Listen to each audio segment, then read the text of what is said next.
Mimi naapa kwamba nitakuwa mwaminifu kwa Jamhuri ya Muungano wa Tanzania na kuitumikia kwa moyo wangu wote,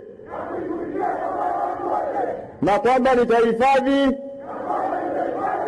kuilinda na kuitetea Katiba ya Jamhuri ya Muungano wa Tanzania kwa mujibu wa sheria iliyowekwa. Ee Mwenyezi Mungu nisaidie.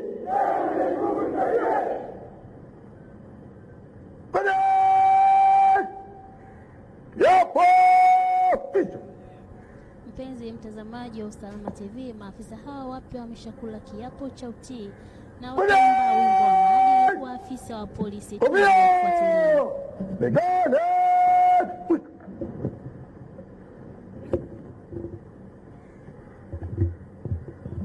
Wanajeshi Tanzania, heshima na utii kwa Rais wa Jamhuri ya Muungano wa Tanzania na Amiri Jeshi Mkuu. Hivyo Tanzania!